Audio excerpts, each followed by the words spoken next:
Okay, let me do at least number 3. Hopefully you'll hear me. 9/11. This morning, obviously today is September 11th, and we remember what happened, okay?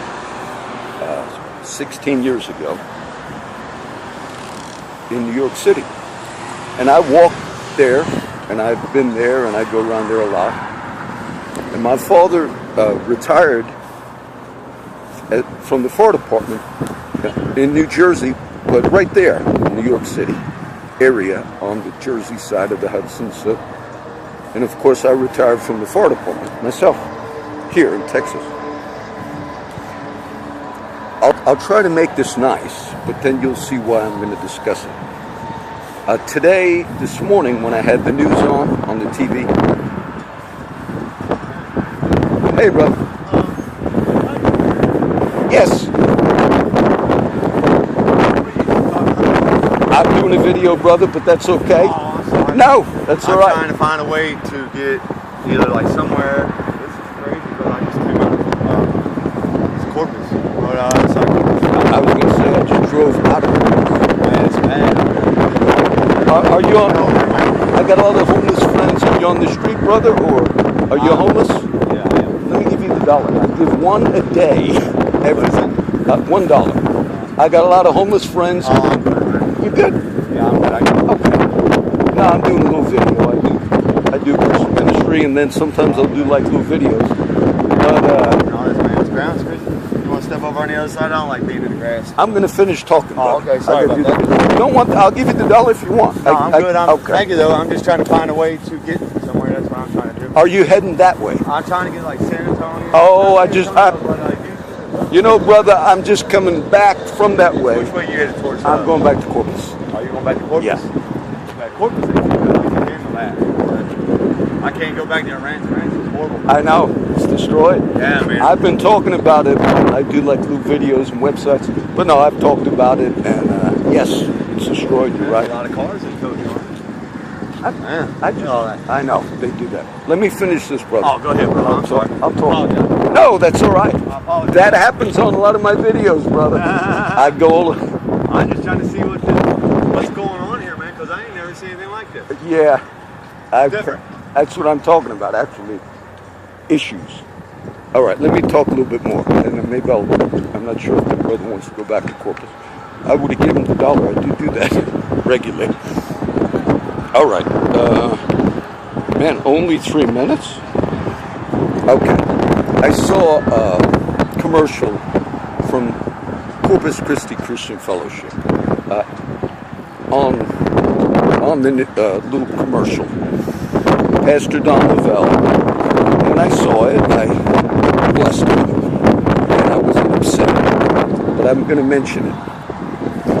I guess Pastor Don and Cccf, I guess they do a remembrance every year on 9/11, and I guess they're going to do a service tonight, which will be firefighters and cops and all.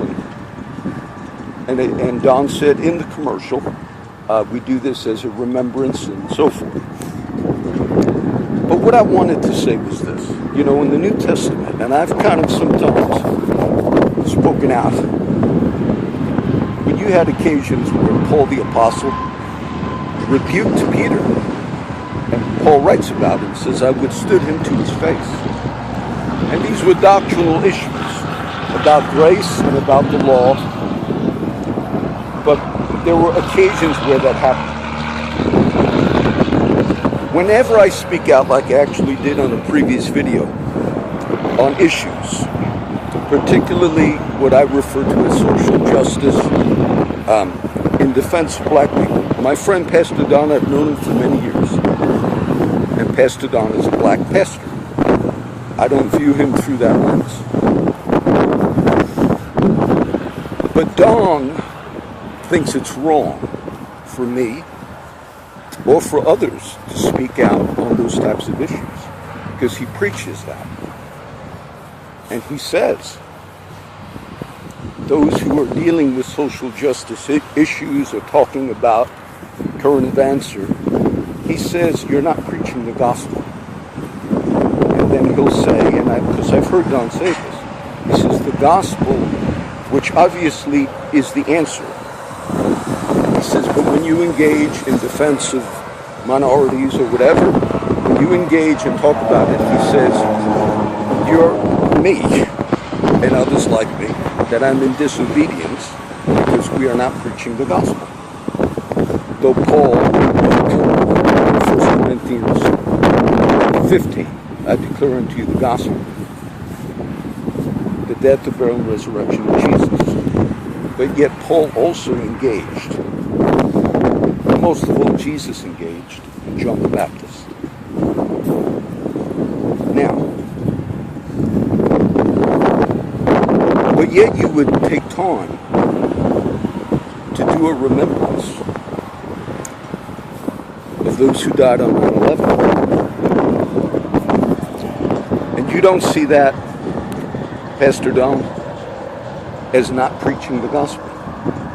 And you would say, well, of course, John, that's okay, because we're remembering a tragedy and we're remembering victims of that tragedy. Of course, I would agree that's okay to do. But I would not accuse you of not preaching the gospel tonight. You say, but John, I might speak on it, and that's fine. But you're also dealing with something else that to some would say it's not the gospel. And what I would just give this note is there are issues in society that you yourself speak on, or you do a remembrance for, that really has nothing to do with, quote, the gospel. But that's okay. And so when people or preachers like myself talk about Sandra Bland or the other instances, and you say, we are not preaching the gospel, I believe you're wrong, because tonight is simply a remembrance. Now, when I talk about 9/11, which I've discussed before, there were firefighters on that day that some have formed a group. And it's not that they're conspiratorialists, but there's video that you could watch from that bad day where explosions went off. Firefighters testified that they saw molten steel in liquid form even a day or two after this tragedy. And all of that would speak to maybe there were other things also that took place. I covered the Tower 7. The Tower 7 was in the building. So some do feel, many firefighters feel this way. There are some that were there that day, because I've heard them on TV. And there were the plane that went to hit the Pentagon, which I'm not doubting that happened, some do. Some doubt it because they said there was things going on. For instance, no reports of the plane at all were recovered. The plane that went down and hit the Pentagon. Also, we had the Shanksville. And the official report was, you had no reports of the plane, no black box, no nothing, because it was absolutely decimated upon impact. Nothing left. Not a part, not a black box, nothing. And the official government report identified the victims on that plane through DNA and through fingerprints. That causes people to question. Okay? I believe a plane hit the Pentagon. I do. But how you identified them with fingerprints and DNA, I don't understand that. Especially if there was nothing left. I'm still talking about it. Oh, I know. I'm just walking around. And 9/11 would suck. I believe it means at the towers, but there are real questions on how Tower 7 came down, like a demolition. The explanation is, and I understand that building was on fire, Tower 7. But a building that you let burn free, which at times you do that in fire service, this is a total loss. But for a structure like that, steel and concrete, to do what they call free fall, never happened before.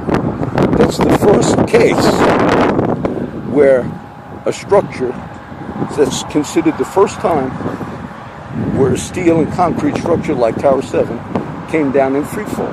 And look, demolitions people that bring buildings down will tell you that was, all that means is maybe there were other things there. I don't do the conspiracy to the point where Bush and others did that as a false flag and all that stuff. But I just mention it because it is 9/11. And we will remember. Yesterday when I was walking in town, in Corpus Christi, I was not on, I might take this brother with me when I leave, if he's going to go back to Corpus. But some friends saw me and I was way in town. And they beat them up. I'm going to mention their case again.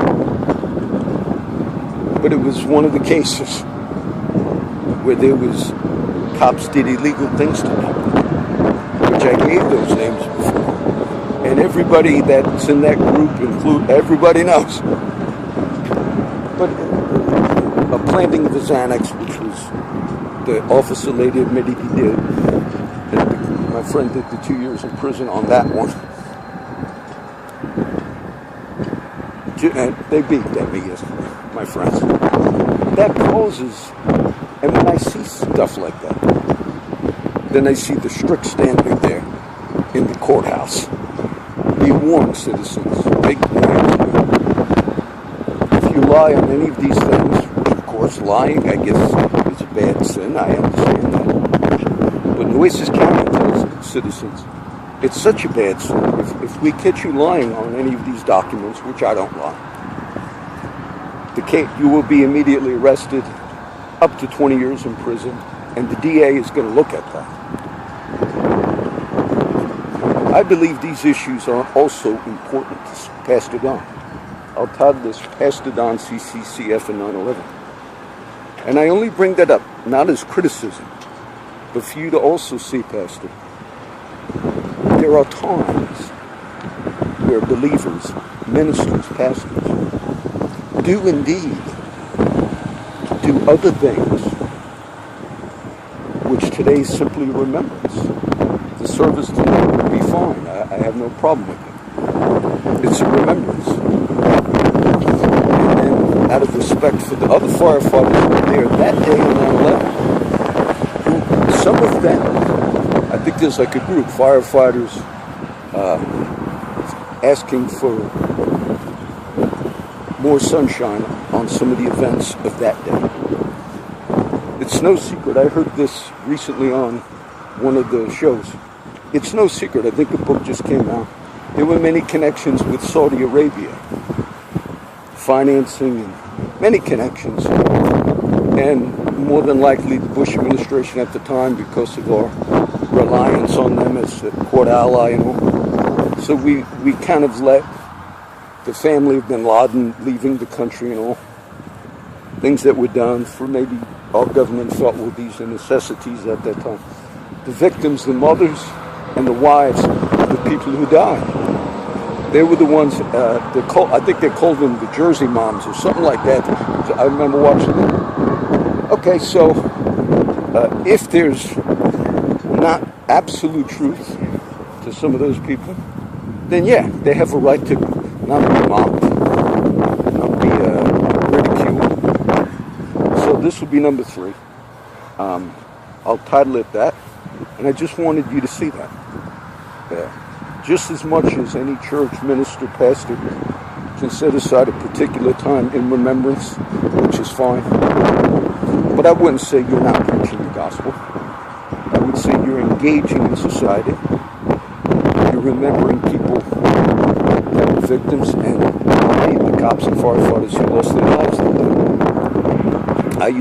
I did the prayer a few times, the fire department, when we did the remembrance on a day like today, and read the names of the firefighters who died.